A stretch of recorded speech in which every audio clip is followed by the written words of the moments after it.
আমাদের আরেকজন দর্শক প্রশ্ন করেছেন যে কোন ব্যক্তির উপরে হজ করা ফরজ, আসলে হজ ফরজের জন্য কি যোগ্যতা লাগে?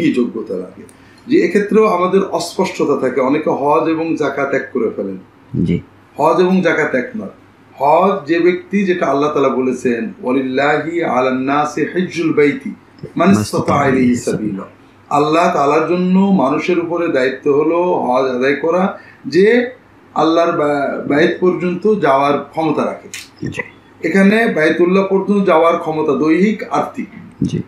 কাজেই দূরত্ব অনুসারে, যেমন বাংলাদেশ থেকে মক্কা শরীফে যে মাসখানে থাকতে 3 লাখ বা 4 লাখ টাকা লাগে, কারো যদি এই টাকা থাকে তার নিত্য প্রয়োজনের বাইরে, তার জন্য হজ ফরজ। এটা কেমন? যেমন মনে করেন সরকার নতুন বেতন স্কেল দিয়েছে, একজন এরিয়ার সহ 5 লাখ 4 লাখ টাকা পেয়ে গেল।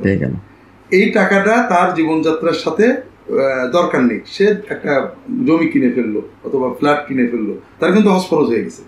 টাকার মালিকানার সঙ্গে সঙ্গে তার হজ ফরজ হয়ে গেছে। জমি কেনার কারণে হজের ফরজিয়াত কেটে যায়নি, হজ ফরজই রয়ে গেছে, কারণ সে মক্কা শরীফে যাওয়ার ক্ষমতা তার এসে গেছে। আসার পরে সে সেটা নষ্ট করে ফেলেছে, এজন্য ফরজ চলে যায়নি না।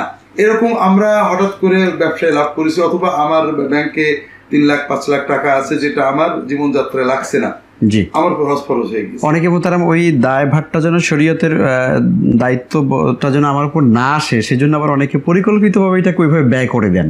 ব্যয় করলে হজের তো ওইটা দায়িত্বটা মাফ হবে, কিন্তু হজ মাফ হবে না, মাফ হবে না। এমনকি যদি কারোর কিছু জমি আছে যে জমির ফসল তার লাগে না, তার জীবনযাত্রার কোনো ক্ষেত্রের প্রয়োজন নেই, অথবা কয়েকটা এক্সট্রা বাড়ি আছে যে বাড়ির ভাড়া অথবা থাকার জন্য প্রয়োজন নেই, জীবনযাত্রার কোনো জায়গায় তার প্রয়োজন নেই, ওই অতিরিক্ত জমি বা বাড়ি বিক্রয় করে হজে যাওয়া তার জন্য ফরজ হয়ে যায়। সুবহানাল্লাহ।